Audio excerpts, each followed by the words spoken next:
cold out here. I'm going to see if I can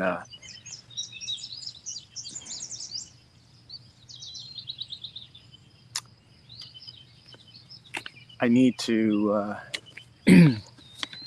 just to give thanks for the peace and my puppies, right? And my son and my family and my friends and my girlfriends and all the people in my world. That means all the people on the planet, right? And in a time of rumors of war,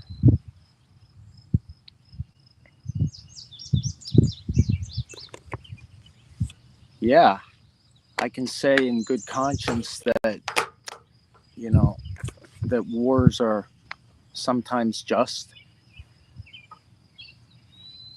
and they're almost never good for people. They're fought over whether or not they're nation state wars or religious wars or family wars or community wars or interpersonal or clan.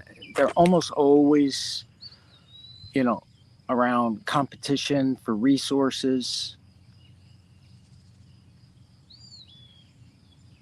jewels, honor, right?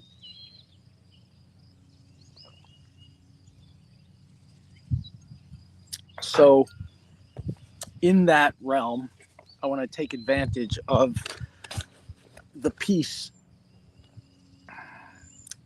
and the potential right now just to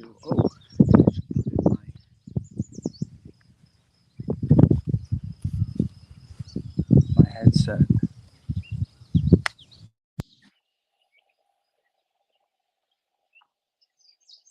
Yeah.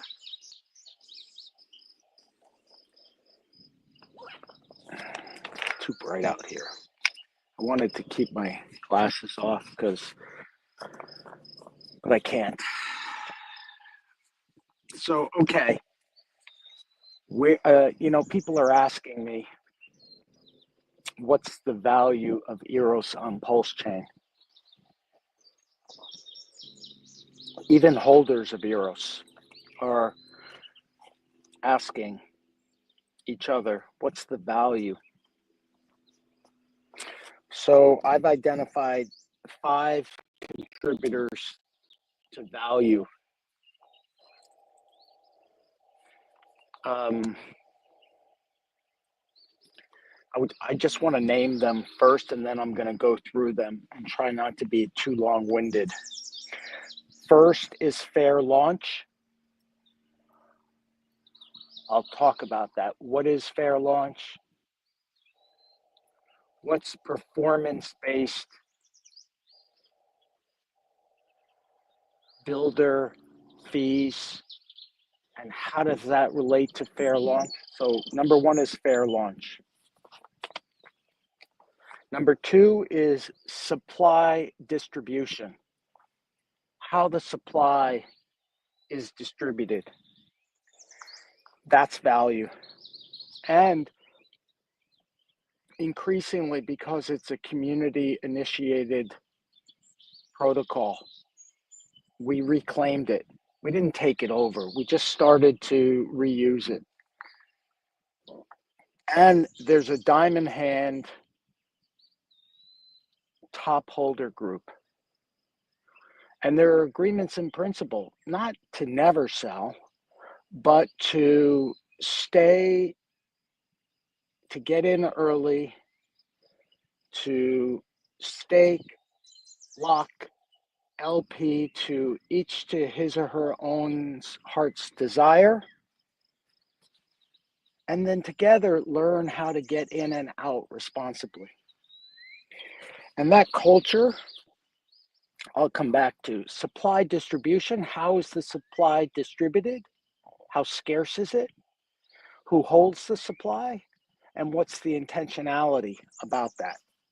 Number 3, no humans involved in the protocol, no admin keys.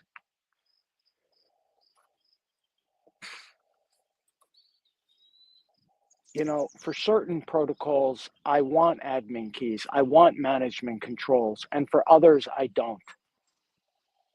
For this one, it was gifted to us with no admin keys, renounced contract, verified contract. No humans can mess with the economy under the hood. It's immutable contract working on the blockchain, on Pulsechain. So no humans involved, no admin keys, no potential for human error, not even manipulation or bad actor. I'm not even thinking about that. I'm thinking about human management error. So no humans involved, no admin keys is really an aspiration in DeFi. Not every protocol can have it, right? I see Rain Man there. What's up, bro? It's good to see you. I hope you're well.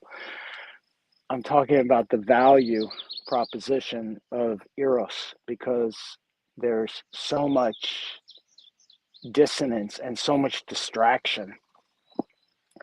So fair launch, supply distribution, diamond hands crew, no humans involved, no admin keys. Number 4, it's a PTGC clone. PTGC is the Gray's currency along with UFO and their LP web. It's a protocol built also on Pulsechain, and it's an innovation, and it's an emerging blue chip. That's amazing. It has a DAO and a treasury, and it's its own freaking economic system with a very grounded community, a very grounded culture. And Eros is a clone of that with a few tweaks. The 5% in Eros, 2% go to burn the Eros token. Every sell, every buy, 2% of that goes to buy and burn Eros.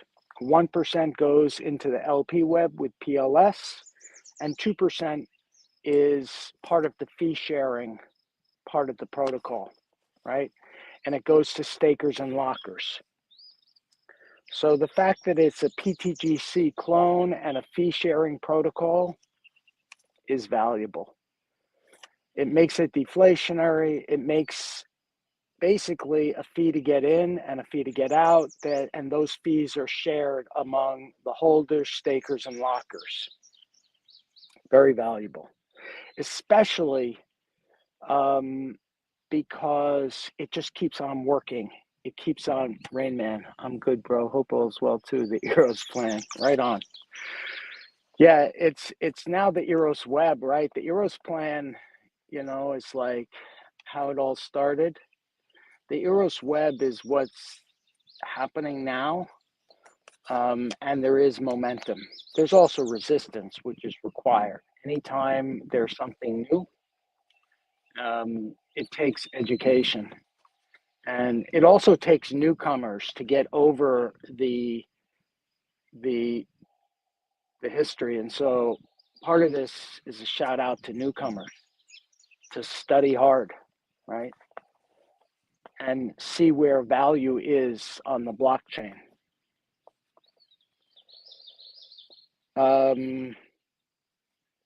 So fair launch, supply distribution, and diamond hand crew. I'm reading from notes because otherwise the Zara plan. Yes, the Zara plan. So Zara, hold on, let me get through.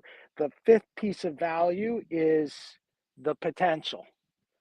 It's a vision. Like GIF, I was on stream. I'm going to be on stream this evening with him and Maya, at least, and anyone else who wants to join. Friends, enemies, compadres, everyone's welcome to dialogue with me and Maya. Eros. Oh, number 5 is a potential transformation. It's tech enablement. First, making it easy to bridge, LP, and promote.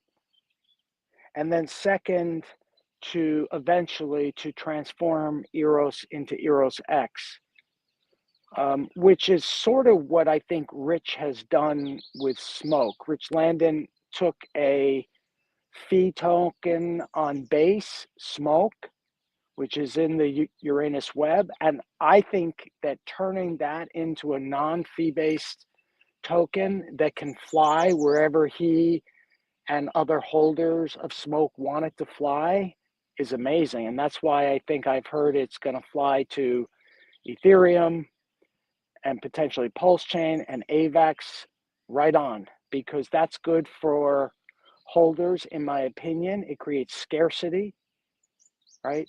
For the Smoke holders, the fee token that's, a fee-based token creates scarcity there. And it also creates utility, because anyone who wants can transform that, I believe, though I need to learn more, into a non-fee based meme token that can fly. And just because it's a meme token doesn't mean it's not going to have economic value. If there's diamond hand holders and it's paired with strength, that's value, right? And if it can be a meme that's fun and compelling, like Smoke, right?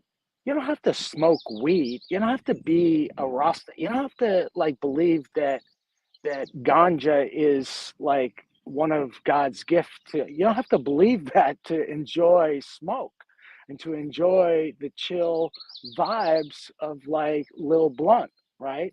And when we combine Lil Blunt with Zara,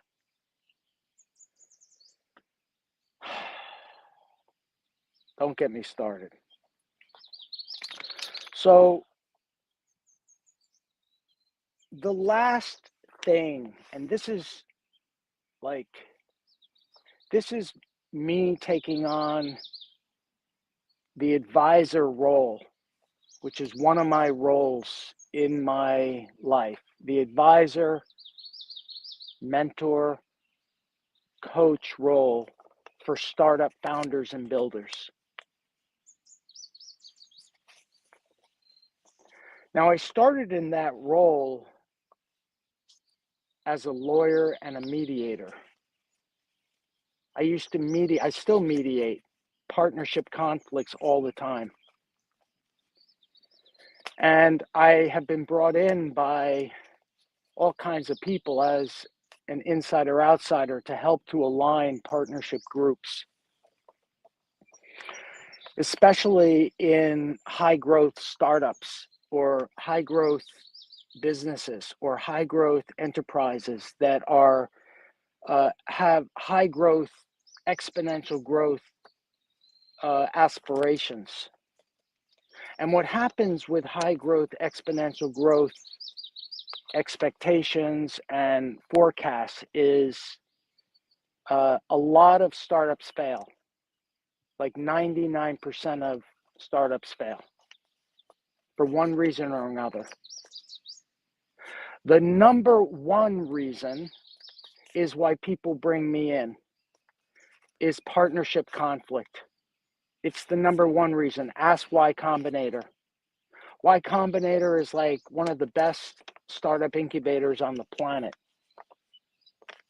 And some of their mentors and people have been through Y Combinator have confirmed for me that partnership conflict is the number one destructor of high growth, high potential startups. Partnership conflict.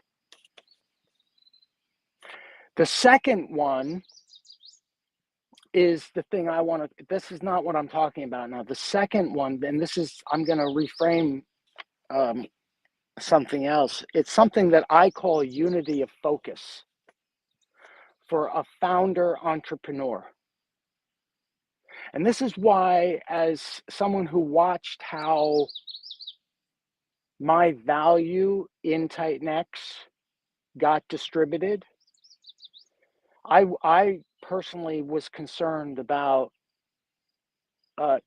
too many projects. People push back on me. People are like, no, more the better. I'm like, well, no, the more the better if there are multiple teams. But when we have teams who are stretched and have 12 different projects, as an investor, that concerns me.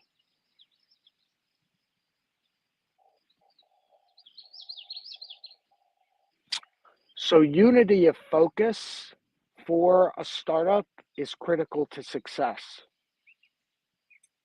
Without a product that has product market fit and adoption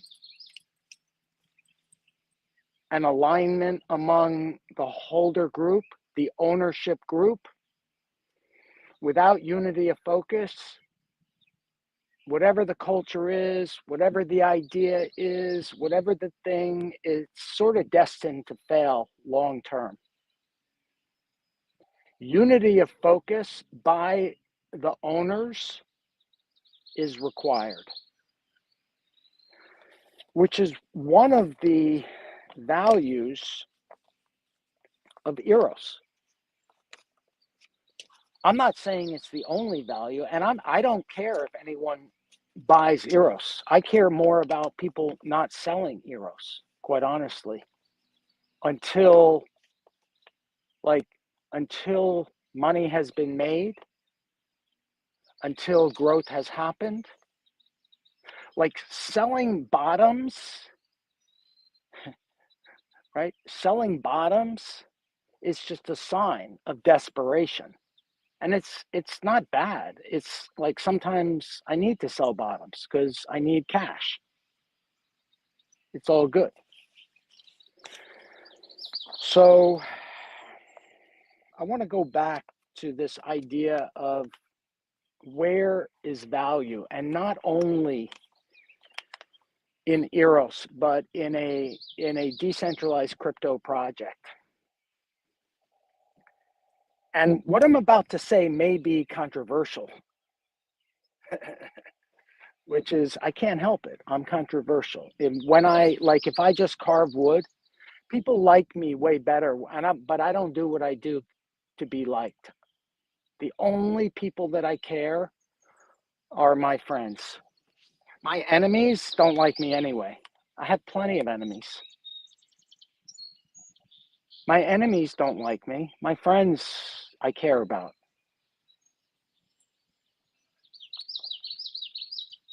My family, I do care about it. But I know they love me. They don't have to like me all the time. Sometimes I can be rough. Right? Don't get me angry. Right? That's what my family and friends know. They're like, fuck, man, he's fucking pissed. He's fucking pissed.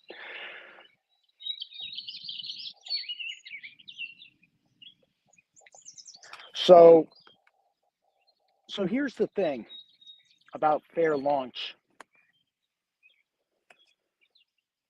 Fair launch is one thing. That means there's transparency in how a project launches. There aren't secrets. People know how to get in. People know how to get access to the economic energy.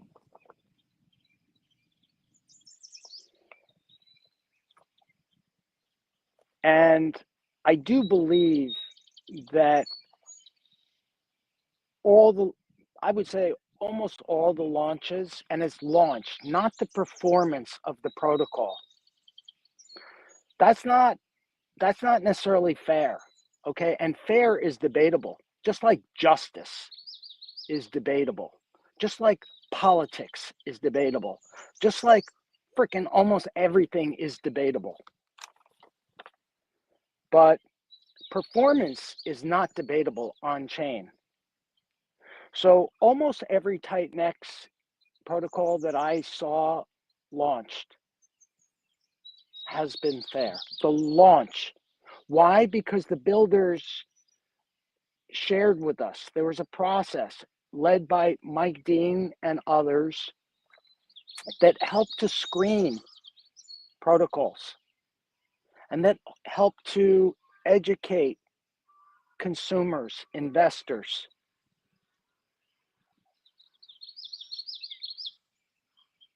So the launches were fair. But fair crypto is more than a launch. Fair crypto, and I'm not saying I didn't make that up. It wasn't my idea. It was like Zen.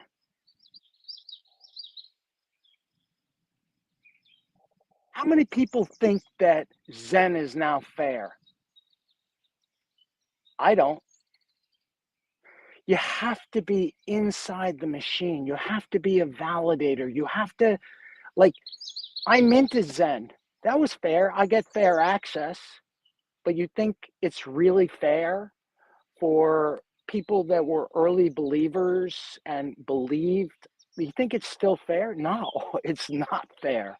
And I'm not saying it has to be fair, but when someone promotes fair crypto without follow through, there's no integrity. So, no, Zen is not fair. Now, let me ask you something else about fair launch.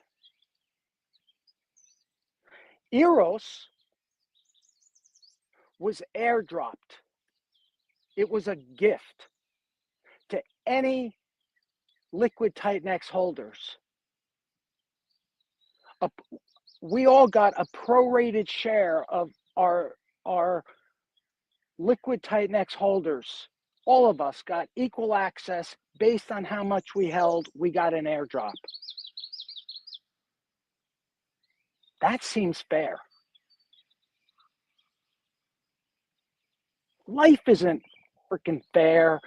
I'm not talking about equal distribution. Some people got a lot because they held a lot of Titan X, and some people got a little. But if you look at the distribution, there's 10,000 holders. How many active ones? Maybe 50.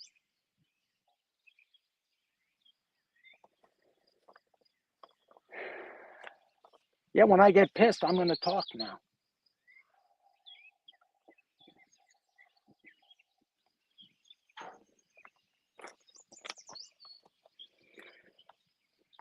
My son is like, Dad, you got to shave. You look insane. He's like, Dad, you got to stop carving wood and talking to your internet friends. You sound crazy. And I love that boy. And I love that he's my best teacher, other than my dogs, right? And my parents and my girlfriends. And I'm not saying, yeah, I have my New York girlfriend and she knows who she is. And I have my country girlfriend and she knows who she is. And, you know, and I don't hide anything from them. This is probably too personal, but it's my son sort of holding me accountable for being a little artistic and wacky and willing to express myself to the camera like this and not really caring what anybody judges or thinks and just being me. So so one of the things about fair launch of and I'm going to get back to Shogun because Shogun is a very conflictual protocol for me because I'm a holder, I'm an investor, and I invested on behalf of myself and a few family and friends, and I take 100% responsibility for my own investments. I'm not expecting anything other than what I'm about to talk about, and it has nothing to do with price action. It's about what's fair and dignified and respectful to investors. Yeah, dignified and respectful of investors is required. That's part of fair crypto. So, and part of the reason why I'm reacting is because I've been posting about Shogun to the dev, like, what's up, man? Like, what's up? The dev of Shogun, who's like the progenitor of fair access crypto, transparent crypto.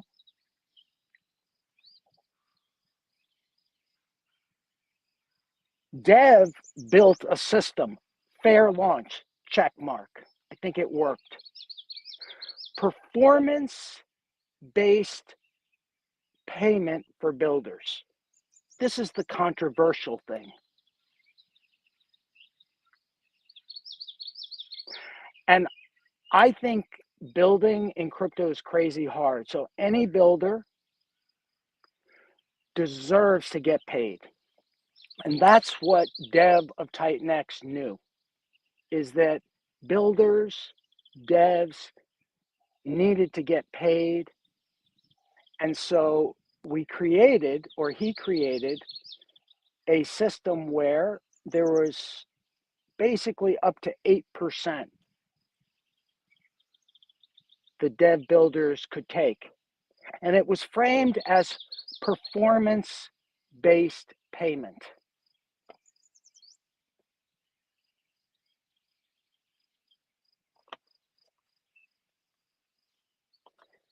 The first piece of performance is like a performance, and I want to use Shogun as an example. The first piece of performance, and so performance is based on how in Shogun example, how much TitanX I can transform into X28 and then put into the auction, the launch auction, and then the perpetual auction.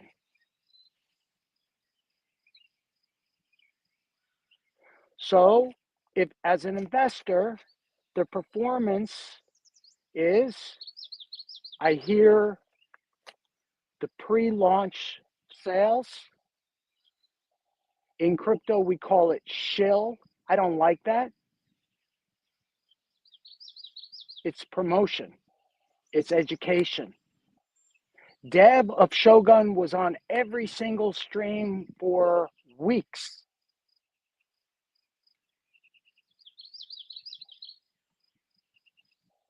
Huge performance.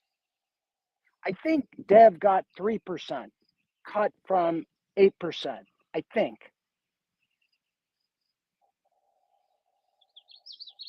So in exchange for the convincing of me that this was a good idea, and this is on me, man, I got convinced. I put in Titan X into X28, got some Shogun. It was loud pre-launch, loud.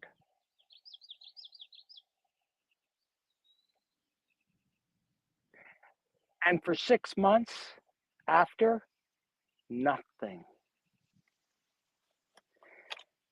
And I've been putting this out because I'm like, what's up, Dev? Honestly, not like, I don't care about the price performance. That's not the performance that I'm looking for. The first is, yes, education. Dev got paid, protocol got wealthy,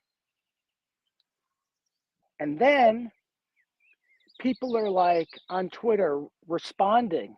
Most of the response, almost all the response that I've gotten when I put something out about Shogun is people are like, I'm glad you're finally saying this. Thank you for saying this. I've been thinking the same thing, like, where's the strategy? Where's the plan? Why are these auctions being dominated at losses. What's going on? And then there's a few people are like, said to me, this is why I did this. A few people said to me on X,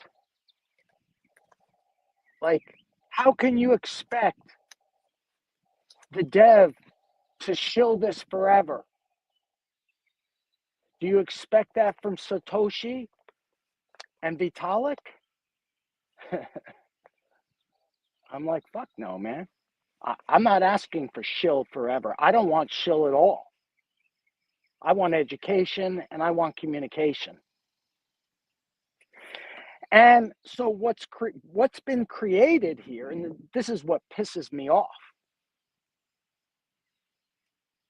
What's been created is a culture of early stage performance that makes it okay for, in this case, the Shogun dev to just leave the protocol. I'm not saying he'll leave forever. I'm sure he'll come back when he's ready. But there's been no word for 6 months about Shogun after weeks of shill. Hell no, I don't expect Satoshi to shill. Satoshi built an automated machine, programmable money, Bitcoin. I don't expect anything. There's no freaking admin keys there. I don't expect anything. Ethereum and Vitalik, I don't expect him to shill ever. He's a dev and he's got a team and there's a foundation. Ethereum has huge growth dynamics. We don't need shill. So no, I don't freaking expect those guys, assuming, Satoshi is a guy, to shill anything. What I expect is that a builder dev who takes in fees, it's performance, but the performance that's required is communication with investors. Unless it's fully automated, fully decentralized, no admin keys, I don't expect price performance. I don't expect value from the price of another. I do expect, or from the work of another, I do expect communication.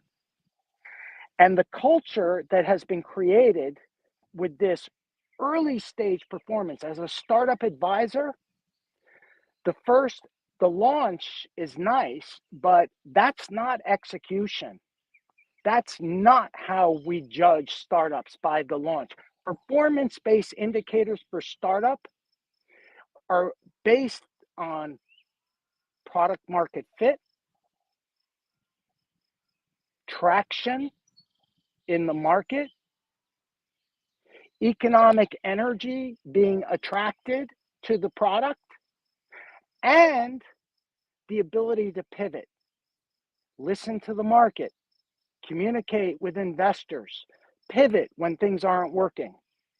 Anyone that thinks that it's okay that Shogun is down 98% and there's zero communication to investors is part of a mindset, a cultish kind of behavior that has made it okay for builders, developers to promote before launch and then disappear.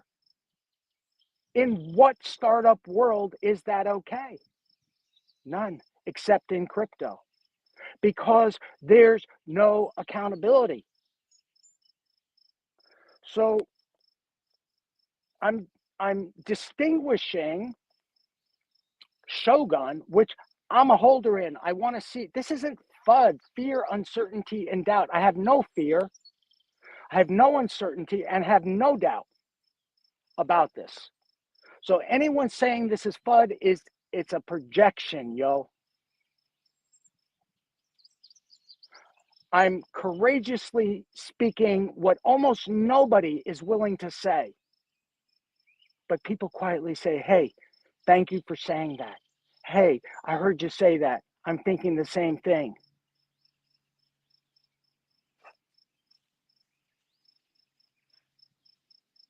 I don't like, I'm not afraid.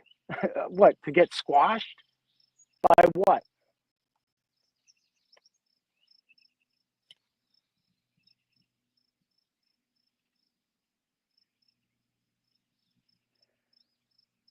So it's not okay.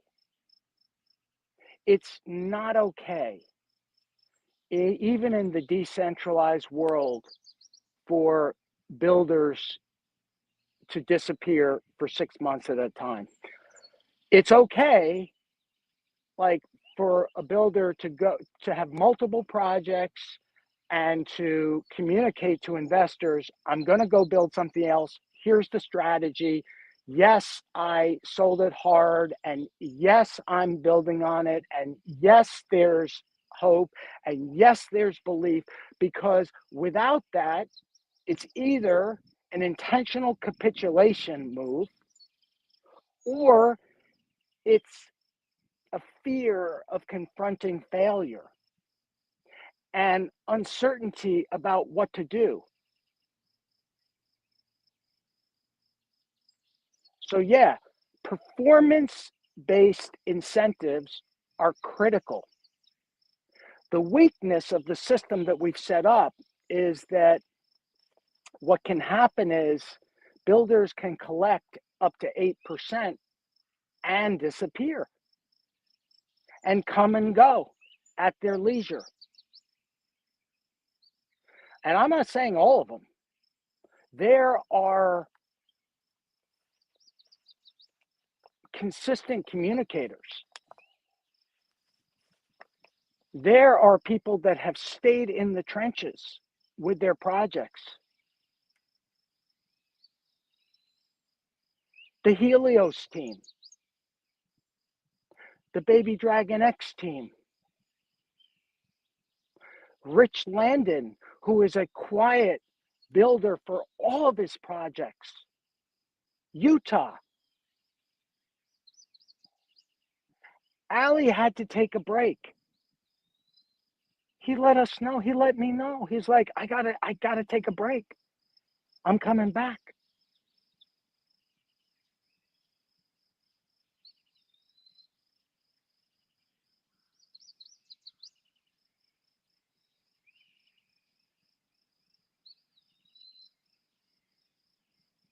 How is it? I hear, like, devs saying, promote the coins on X, 1,000 tweets a day. That's not sustainable. Sustainability for a startup requires unity of focus and requires the ownership group to align, to be diamond hands. Crypto is crazy competitive. There are thousands, thousands of projects and tokens, many of them extracting value from investors. So when we make it okay in a culture for top devs to just drop a protocol that has admin keys, that has management controls, that has no strategy, and yeah, it's on me 100%, 100%. And because I take 100%, I'm calling out dev to show your cards, bro.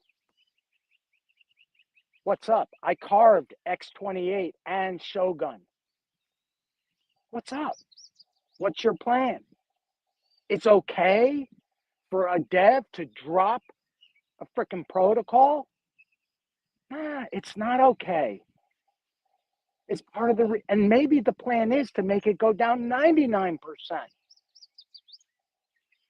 What? How is that good? Who's that good for? Like, protocols outperform the competition when there's positive sentiment. Protocols outperform the competition when there's product market fit and positive sentiment and diamond hand holders.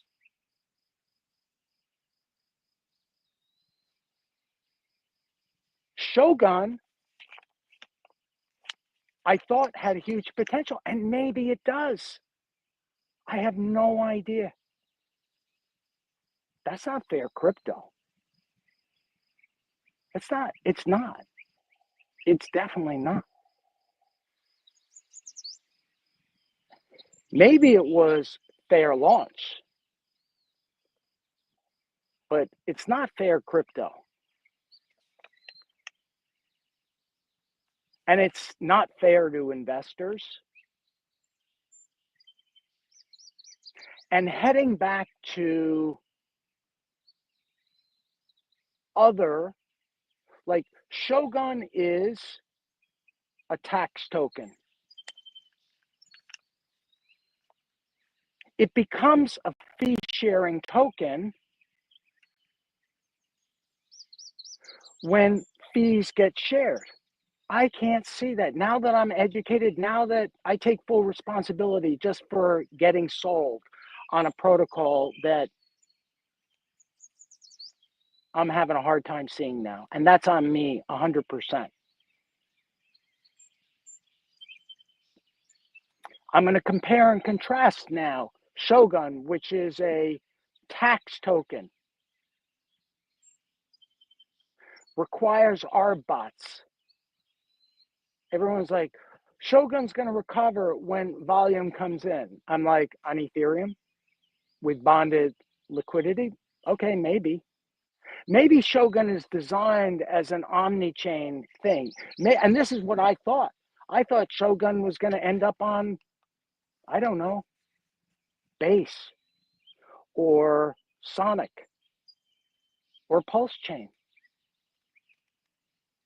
Somewhere where there's going to be price differentials and the RBOTs can create fees. And now my question with Shogun is it a fee sharing protocol? Like the originals, like PTGC, like Eros, and like the other fee sharing protocols that fee in, fee out. PTGC is probably the best model for a institutional grade fee sharing RBOT driven liquidity web. And that's why Eros has value. But let's start with PTGC and let's compare and contrast with another copy of it. So PTGC is 5% in, right?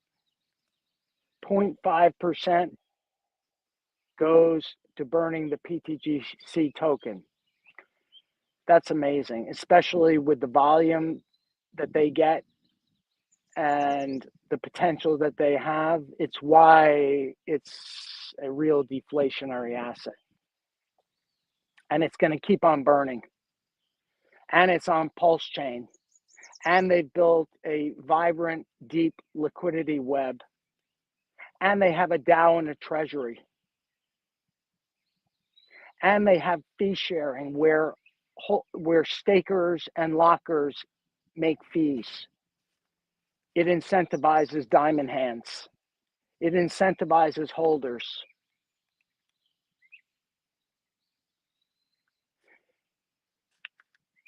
That was fair launch. That dev didn't have to, he went on Shill Tank. I heard it on Shill Tank.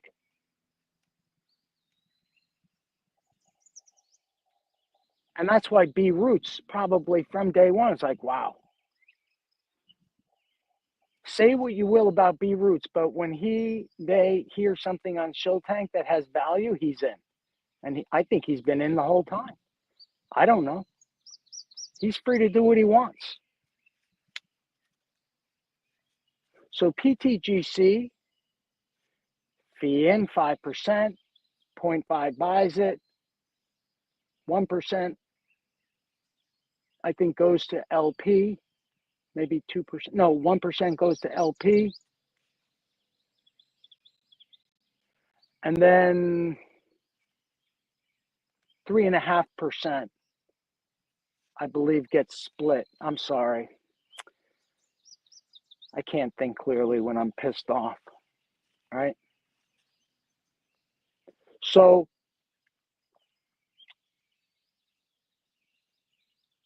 PTGC has a DAO and a treasury to manage the liquidity web, where it goes, how it operates, how the fees get deployed into the liquidity web. Like, if there's going to be admin keys at this point there's got to be a DAO. And if there's not,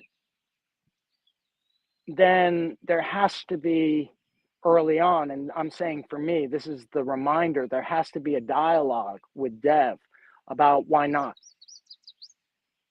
And how is there going to be accountability for an individual with people's resources that are being pooled into a protocol?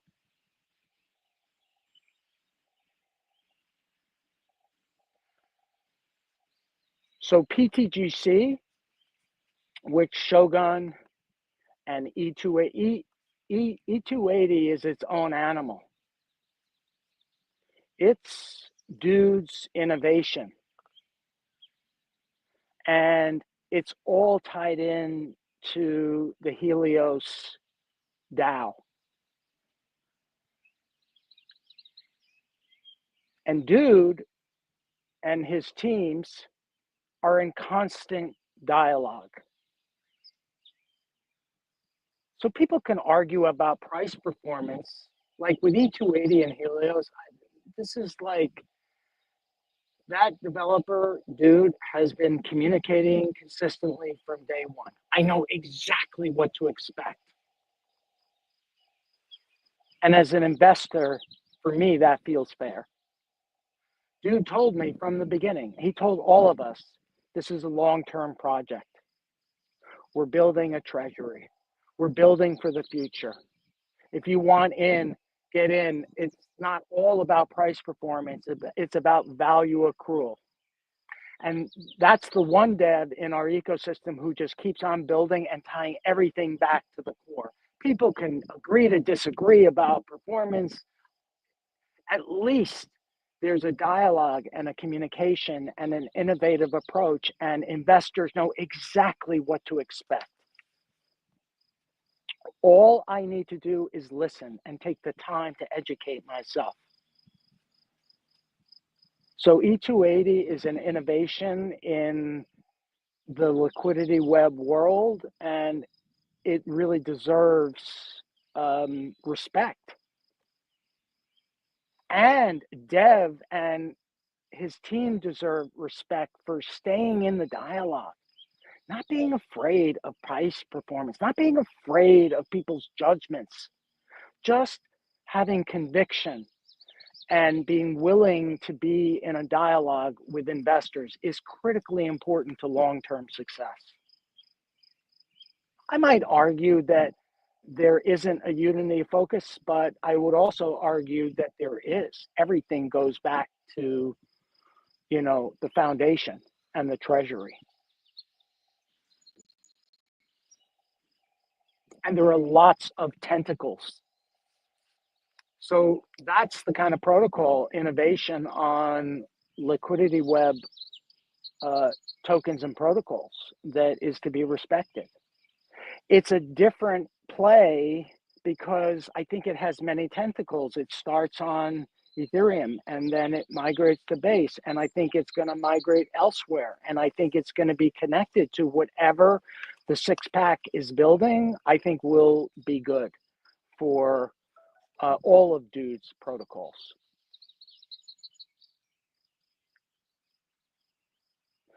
It's a very different strategy than the PTGC strategy, which is a very different strategy than the Eros strategy. These are all liquidity webs with tokens attached to that web. And so those tokens become the index tokens of whatever the web is. Okay? PTGC, the strategy is Pulsechain, unity of focus, Pulsechain, blue chip index on Pulsechain. That dev Zen of like PTGC, I've been listening to those spaces through the dark times of this bearish time, and every single space, that guy is present.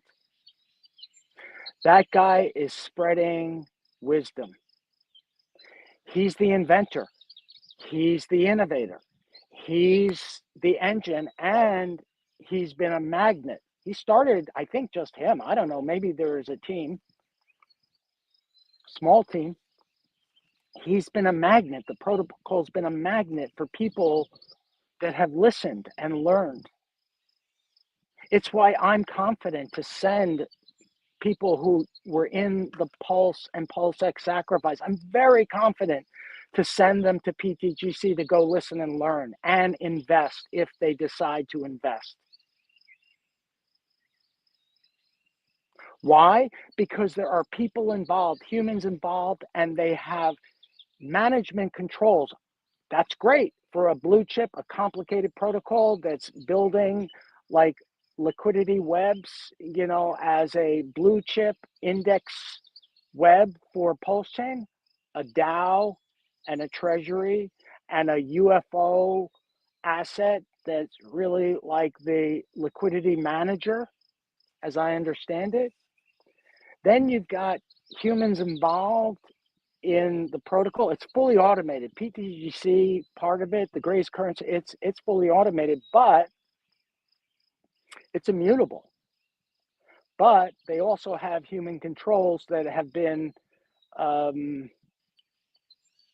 styled into a DAO, a decentralized autonomous organization, that I'm starting to look at. I'm starting to study because, you know, DAOs are really important for protocols that need management controls, that need people to keep on innovating, right?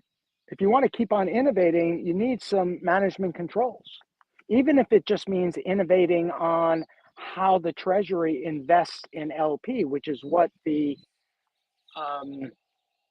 PTGC DAO is focused on right now.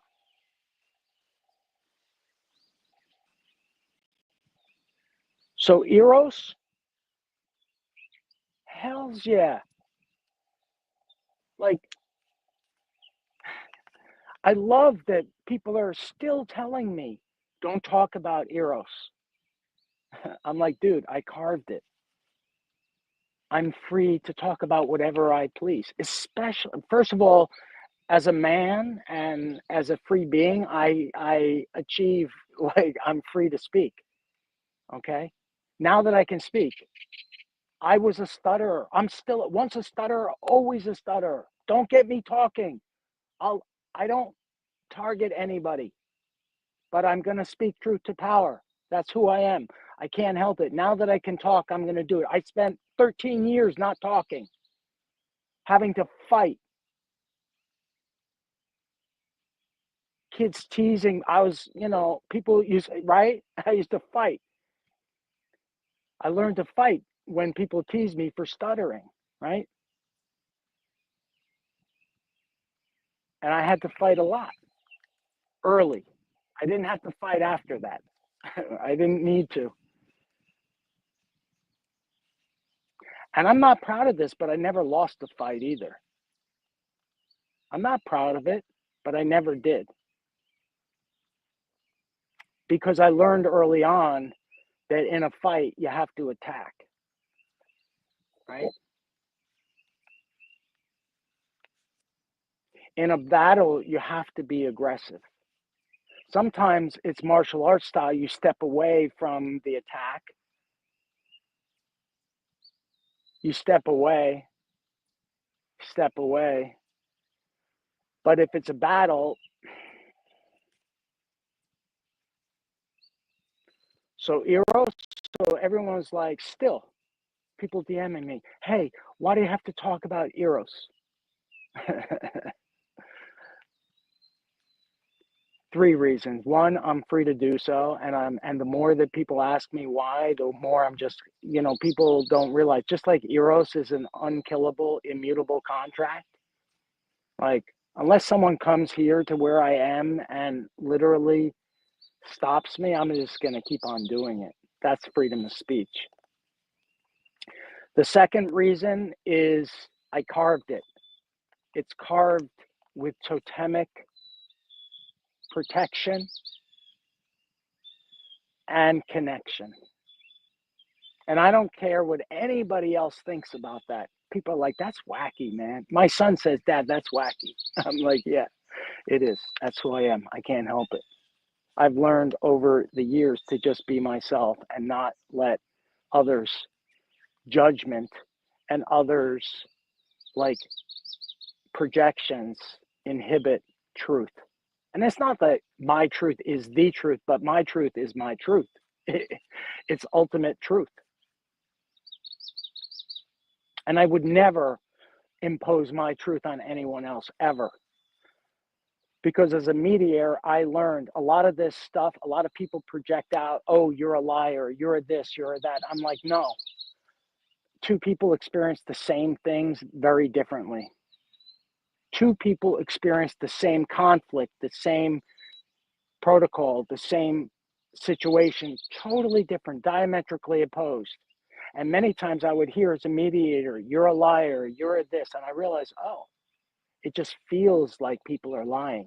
But what it really is that people see the same thing very diametrically opposed, right? Yin and yang. Yin and yang is real.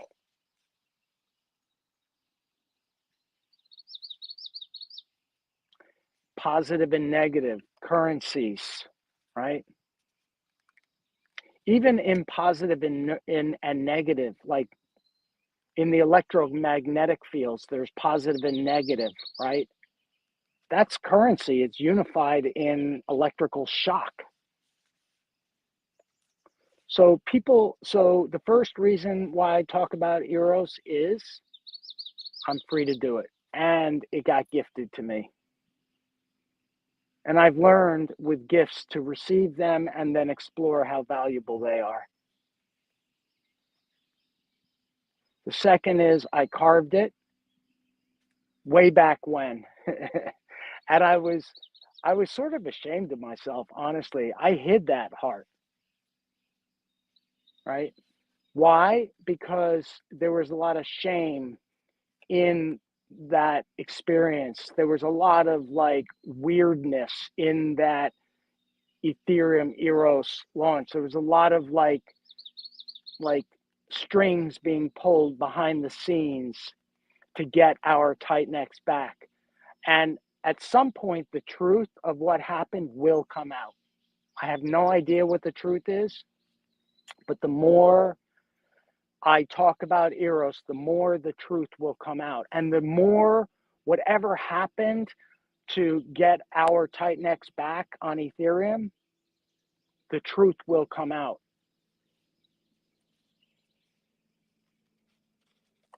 And it's part of the mystery.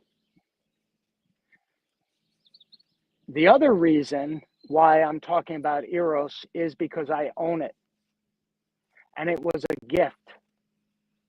And it was for someone that I saw the Gray's currency, PTGs, I heard them on that shield tank. I was like, oh, aliens. Oh, interesting. Oh, math. oh, fee sharing. And it was before I understand, tax tokens, and it probably shut me down because I think the dev was talking about taxes, and I was like, I don't want taxes. But I did know, I had a feeling, but I didn't buy it back then just because I was getting off of Pulsechain. But I did have a sense back then, especially because I saw them promoting it after the first chill tank. I was like, it's going to be big.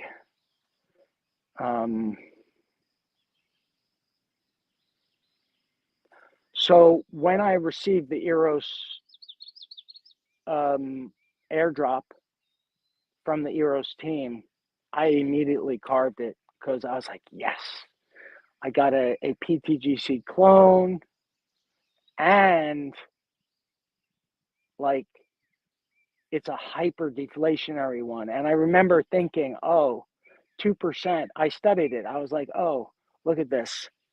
And I think I asked Mark in one of his live streams, I think I asked him, I was like, where's the 5% go? And he was like, oh, yes, good question. He was like, 2% goes to burn it every transaction. I was like, oh, 1% goes into the LP with PLS. So the Eros PLS pool. And then he said 2% gets distributed through math for stakers and lockers. So it's a fee sharing protocol. So I received a gift of a fee sharing protocol. And then I received the gift when I was asking myself 2 months ago, 8 weeks ago, I was asking myself, what am I going to do with my Build on Titan X coins that have lost 99% of their value? What am I going to do with them? I'm not selling them. What am I going to do with them?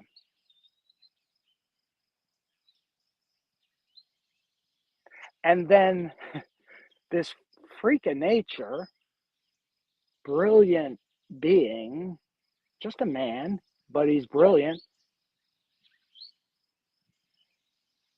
No more brilliant, but he's got his own genius that he's now sharing. And it's not that he's right, but he showed up in answer to I was asking myself that week. I remember April 1st. April showers bring May flowers. I remember April 1st. It was a brutal time in the Pulsechain world. And I was thinking, wow, okay, there's legal certainty on Pulsechain now. The regulatory risk is gone. This is going to be a killer bull run, even though no one believes it's going to be. This is what I was thinking to myself the end of March and early April. And then I was thinking to myself, what am I going to do? And I wasn't connecting these two things. I wasn't connecting my low dollar value Build on Titan X coins I wasn't thinking about it at all. I wasn't even thinking about the Eros. I had forgotten about the Eros that I had in my wallet and that I had staked over a year ago. I totally forgot about it. 10:03. Okay, I gotta go soon. I know I've been ranting. I had to get it out. I have to get to work, so I needed to rant. I gave myself until 10:30 to rant. I've been up since 4:30 doing my thing, taking care of like all that I have to take care of. And then I gave myself an hour to rant, and now I'm going to give myself another 10 minutes to rant. And then I have to prepare myself to be of service to other people.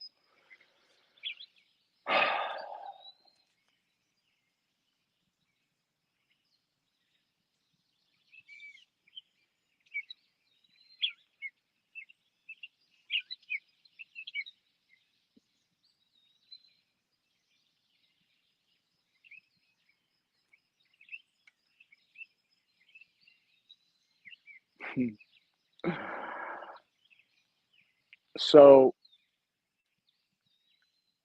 I was thinking about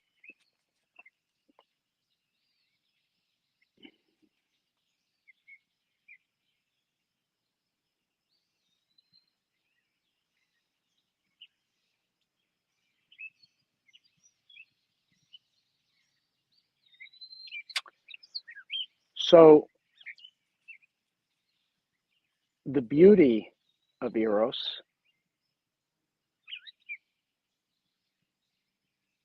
is in the mean, right? It's in the word. I mean, Eros is provocative for a lot of people. People are resisting it, right? Part of it is that Eros is feminine. Eros is a feminine force in the universe. It's not that Eros is only feminine,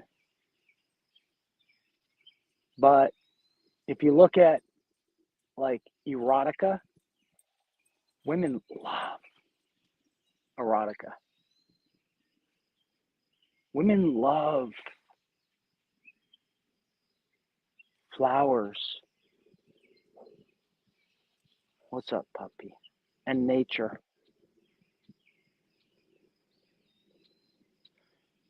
And not just women, but anybody that has a appreciation for the feminine,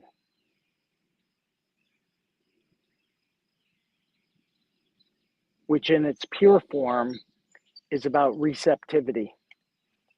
Like if the pure form of a masculine is sharp and pointed and direct and assertive, a pure form, I'm not saying guys, most guys are not that, but a pure form of masculine energy.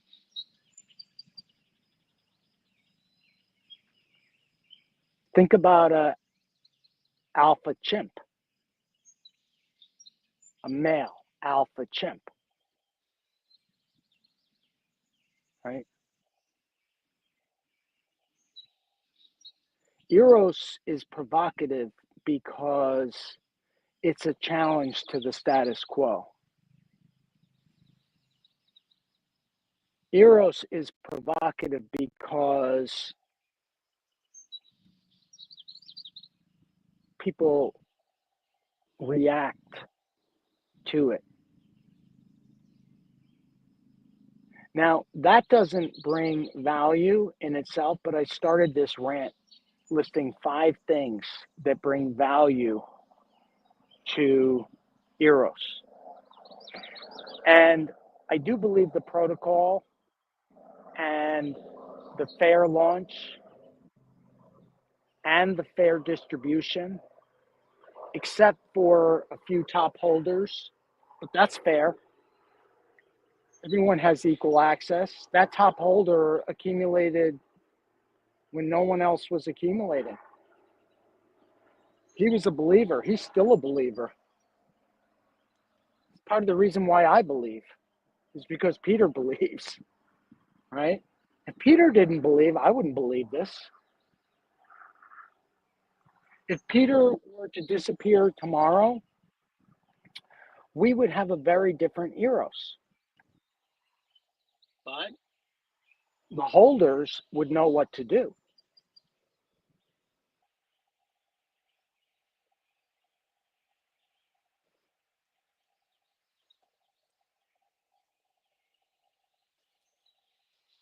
So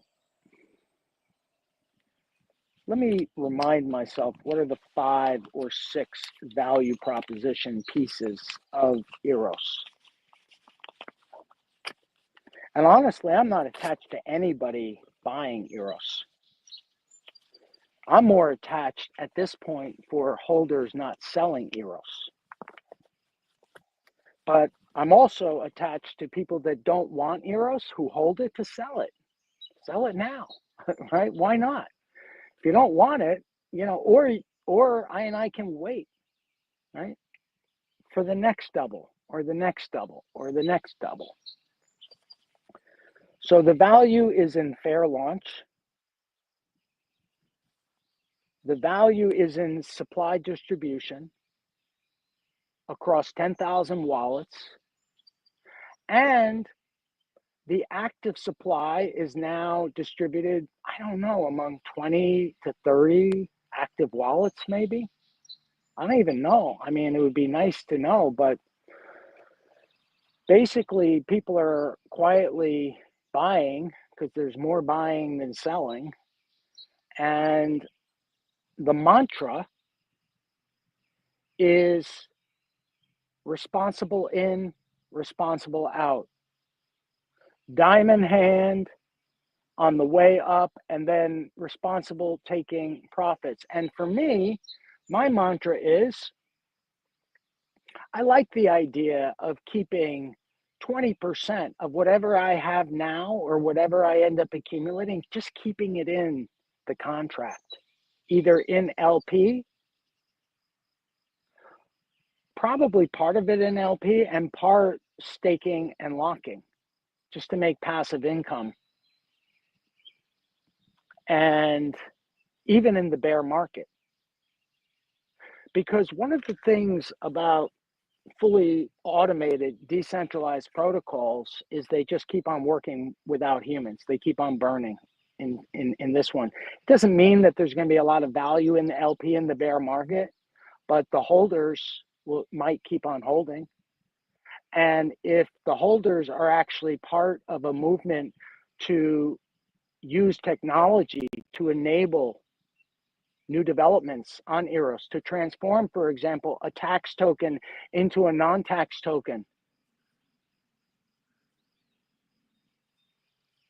that helps the tax token, the fee token, and then the non-tax one can fly or stay exactly where it is. And to be part of building on this core contract that we got gifted. Fair launch, diamond hand, well, actually supply distribution and diamond hand holders currently. If all of a sudden sentiment shifts, if people who are holding Eros, the sentiment shifts, of course, right? This is crypto. Look at what happens when there isn't a positive sentiment. You know, community tokens get bottoms when there's positive sentiment at the bottom.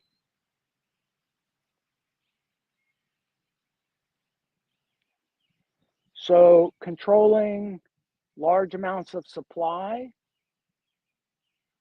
among diamond hand holders who are in the trenches together, that's one way to create value.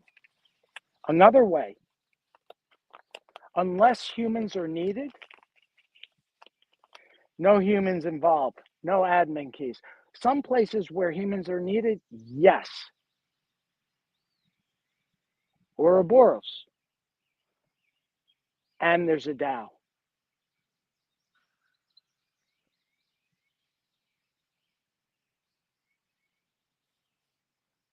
No humans involved, no admin keys. The only humans involved are holders. And those holders can be buyers or sellers, stakers or lockers. We're all investors. That's the only humans involved in Eros. Now, if someone builds a transformation of Eros into Eros X, maybe there's a human involved there. We'll know, right? Unless we don't, unless it's an anonymous team, and then we'll be able to look under the hood and look at the code, right? No humans involved, no admin keys, unless absolutely non-negotiably needed to manage finances, to manage innovation, to manage. In this case, it's immutable and I like it. No humans involved, no admin keys. Number 4, it's a PTGC clone. I've talked about it, but it's real. And it's not better than it's different. PTGC has huge value, has a 2-year track record of building methodically. They're an inspiration. We've got a UFO Eros pool, right? Once I realized I was like, oh, that's a good way for me to deploy a little capital into UFO and to pair with Eros. And then number 5 is the potential. For this bull run, it's to continue, even with resistance, migrating value, particularly distress value, like the Zara plan. The Zara plan grew out of the Eros plan, because when the Eros teddy bear God King came to me, as he did to a number of others, I was all ears, because I was like looking for something to do with my depressed value bot coins, and I was looking to find a way to get back to Pulsechain, because I knew, even though it was depressed and depleted, I have this belief that Pulsechain is going to be an exponential run, and if I'm wrong, I'm wrong. It's just my opinion. It's what I believe. So I was looking for the way to like revive. I was thinking actually about Lotus and Eden, and I was thinking about Pulsechain totally separate. I never imagined the Zara plan until it got delivered to us. The Zara plan is why Lotus is up 12x from its bottom. It's the same reason why Eden is up 7x from its bottom. It's not a coincidence. It's really not. It's sentiment shifted because there was people, first of all, that like Zara. Zara's our mascot for like a set of LP pairs that are part of the Eros web. So the Zara plan is about buying Lotus and Eden at the bottoms, DCA, recovery, right? More buyers than sellers. Like diamond hand holders who want to bridge to Pulsechain. Supply, like for Lotus, like one of my wallets has Lotus on it. I'm keeping it there. I'm like, great. There's almost going to be no supply on Ethereum. Most of my Lotus, all of my Eden is now bridged over to Pulsechain in pairs. It's paired with strength now. So now we have cap supply, Lotus and Eden, scarce asset,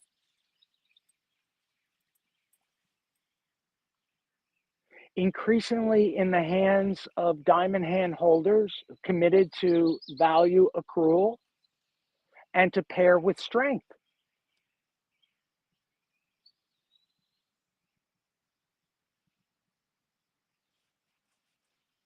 Of course, people can sell,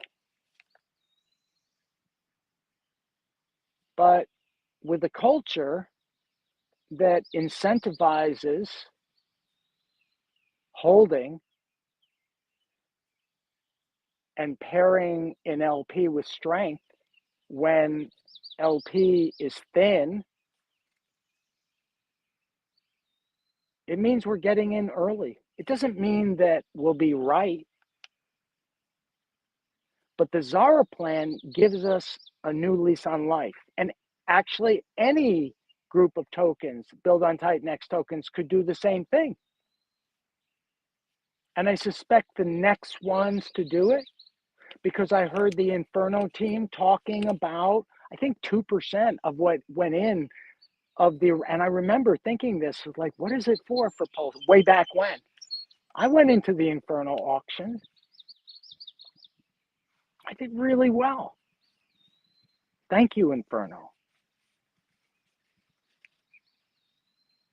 And now the Inferno team, I don't know how much it is, but I'm hearing that there's dedicated Inferno for Pulsechain. Well, let's see where it goes. Let's support it. Let's uplift it. Let's help Inferno get access to a new market. Let's help Inferno pair with strength. Let's help Inferno, which actually will help Inferno X. There's Inferno, then there's Inferno X, which is the omni-chain version, which can fly. That's amazing for Inferno holders because it creates scarcity and use case, just like bridging Inferno over to Pulsechain creates scarcity for Inferno holders on Ethereum. This isn't fantasy. This is reality. This is what happens when we bridge it over. It creates scarcity, so it can even pump even more when it pumps. And for those who like the idea, this is only for people that like the idea to bridge over and pair with strength. And the beauty is an Inferno holder can choose its pairs. Rich will guide as the architect, as one of the architects of like the Titan X side. He can guide people, but he's not going to tell people what to do. It's not how we roll.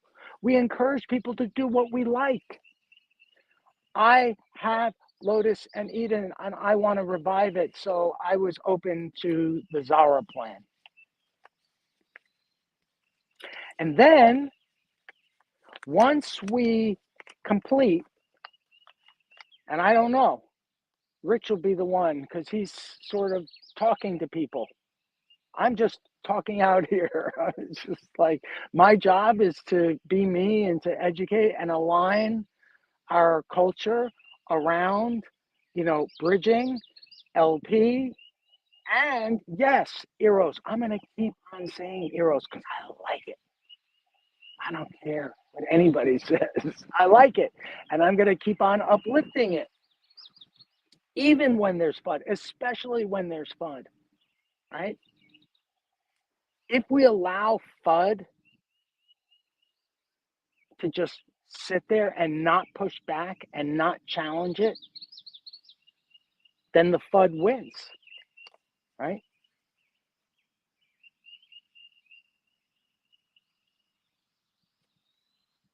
Like, how do we win? We do the Zara plan. Look, people say, oh, there's no volume. I'm like, dude, charts don't lie. Lotus was up 12x.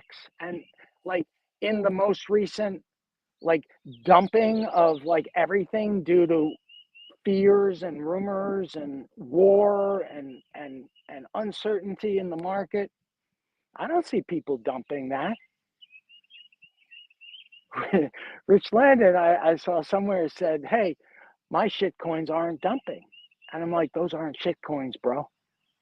I get the idea. It's like, those aren't shit coins. We have a diamond hand holder group. I'm very confident in my bunch of millions of Lotus right now. I don't know what's going to happen with it, but when we now pair with strength and can offer Zara LP pairs, I don't know what the plan is with smoke, but I like the idea conceptually of using smoke in the LP webs. I immediately see smoke as part of the Zara plan. I don't know if that's going to be how it rolls because I don't hold smoke yet. Mostly because I went into one fee sharing protocol on base, which is Uranus, and I'm still holding it. Because when I go in, I'm like, set it and forget it. I'm getting reflections. I don't even pay attention to it. Just because, but I will tell you, the more I spent time on, and this is no disrespect to base chain and no disrespect to people that are building on base chain, because I know there's huge opportunity there. Huge. It's connected to Coinbase. The best way, if you want to get listed on Coinbase, is to build on base. I actually thought that was going to be the X28 plan, was to get really be a ballast, like a deflationary, scarce asset that was at the center of the liquidity webs. And I do think that's happening. And Uranus and the teams building those rings are the grounding for it. And I always thought that it was the best way, if someone wanted to get on Coinbase and the Coinbase wallet, was to just build that. But personally,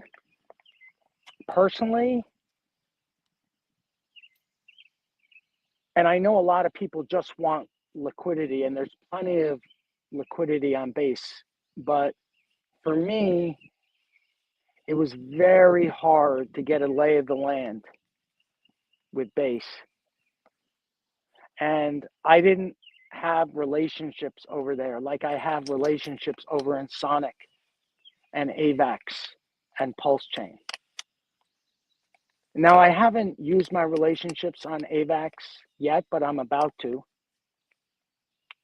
And I have very good relationships with people on Sonic, just like from the old days. And I'm just like educating myself. But what I realized about base, and the reason why I wasn't bringing more value over there, is because I don't really like the value extractions that I see the layer twos doing and that I see base do. I just don't like it. It rubs me the wrong way. It is a blockchain that's a layer two built on Ethereum. And so I'm not saying it's bad. I'm just saying it's not the magnet for me. I'm free. And that's why, even though Pulsechain has underperformed and the technology, it's the full system state copy of Ethereum, it's not a better version of Ethereum yet, but I think it could be. The other thing that attracted me to it, even though there's been huge capital outflows, if you look at capital inflows to the chains right now, the top two are Ethereum and Sonic. It's because that's where institutional capital. Now, base has a lot coming in and a lot going out. Every week it's different. And I think that there are going to be a lot of blue chips. And it's this huge competition for blue chip value. And I think Ethereum and Sonic are leading in that. And what I'm looking for is, once I see, like when I hear that MakerDAO is planning some blue chip potential over in Pulsechain, I'm like, okay, I'll believe it when I see it. And if you look at capital flows, finally, Pulsechain is starting to demonstrate that it can be a magnet. The other thing is that I realized in Pulsechain, I know a lot about it. I went over to base and I didn't know anything. I felt like a stranger. Even though I knew people over in Sonic, I felt like a stranger over there. I couldn't look under the hood. The only asset that I looked under the hood on was S. And I really like Sonic, but I also know that the Sonic, the S token, is a relatively inexpensive gas token, and people are getting it as inflationary rewards and dumping it. That doesn't mean the value isn't there. I actually think there's a ton of value in Sonic and eventually in the token. And the fact that it's on the Coinbase roadmap is probably a good thing, because then there's direct institutional capital that's using custody on Coinbase and can go directly to Sonic. So for the blue chips who really want big capital, like Pendle, like Aave,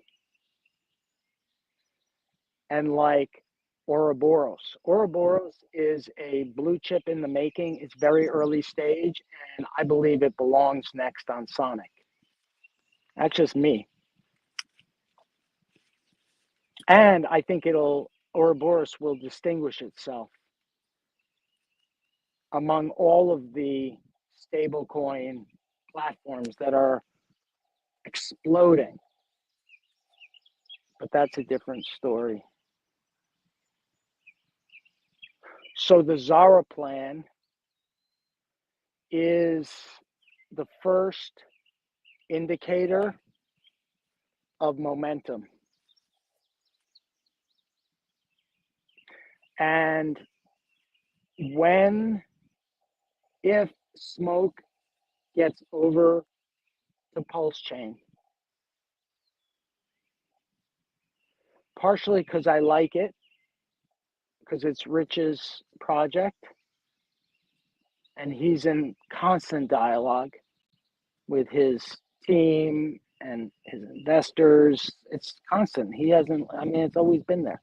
I just got to know Rich through Eros, but I always respected Rich because he was a quiet investor and builder who I saw in the dialogue, not outspoken, but typing and communicating and showing up. I also see smoke as a bridge to to the House of Warlords. People can agree to disagree about all these splinter groups, if they're good or not. It doesn't matter. What we're here to do is uplift as many as possible. There's plenty to go around. There's plenty of capital. There's plenty. There's crazy competition, but that's good. It's healthy competition. And for this run, the magnets are going to be the projects that have retained sentiment. Watch.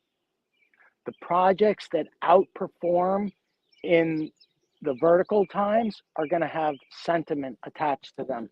The projects that outperform when everything else goes down 99% will outperform because of sentiment. And this is why I believe actually that Titan X will outperform in bearish times. It's not outperforming now because sentiment is so low. But it will outperform when there's a perpetual buyer in the bear market. People will argue about how the V1, if it'll be used, how it'll be used. I don't know. But I suspect that the dev will. I don't like the uncertainty with it, but I've accepted it. I knew that was part of the thing. I don't like it, but I knew it. I accept it. And what I think is going to happen is the V1 is going to be used near the end of this bullish time to soften the landing and to outperform everything else in the bear market, just like BNB did last bear market. So one thing is sentiment means less sellers. Doesn't always mean more buyers. But sentiment at the bottoms means less sellers. Sentiment on the way up, not euphoric sentiment, but the believers get happy, head towards, right? And then eventually what happens is, Bitcoin takes a dump, Ethereum takes a dump, altcoins dump even more. And the question is, which altcoins will outperform the rest of them in the bear market?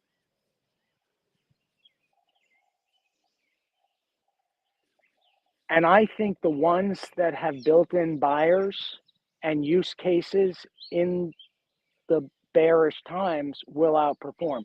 It's why I still believe, it's why I'm holding. I have a never sell strategy with my Titan X. It's in Ouroboros. Just I borrow stable coins. I farm ORX. It's very simple. And my strategy is don't get liquidated. Use it as a collateral asset and farm ORX token. Never sell it because I believe Titan X long term will outperform the competition.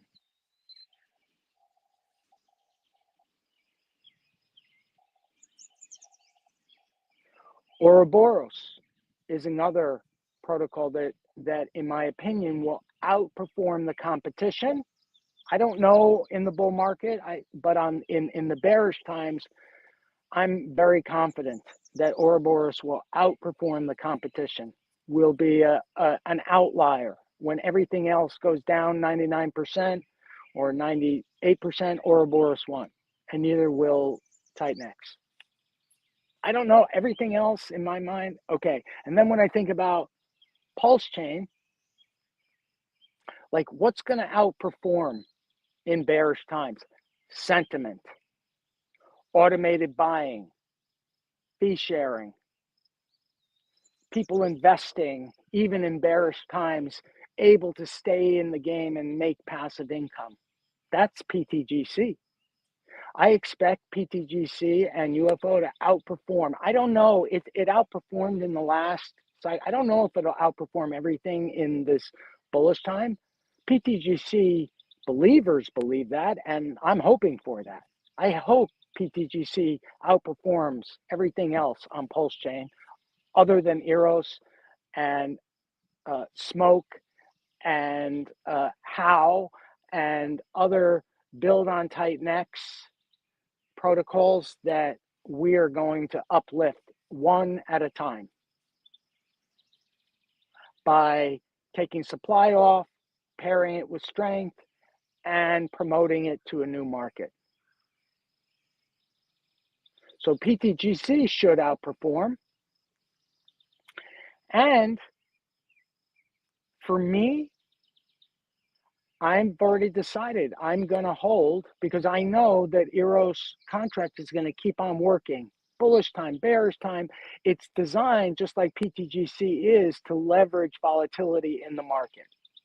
The more volume, the more transactions, the more burning, the more fees, but it's designed to create economic energy in the ecosystem, in the web, in volatility. So when it goes up, when it goes down, it's designed to capture that value. That's the brilliance of PTGC and any other innovation on that, including Eros. All right, I'm done ranting. Peace out, y'all. How do I end this?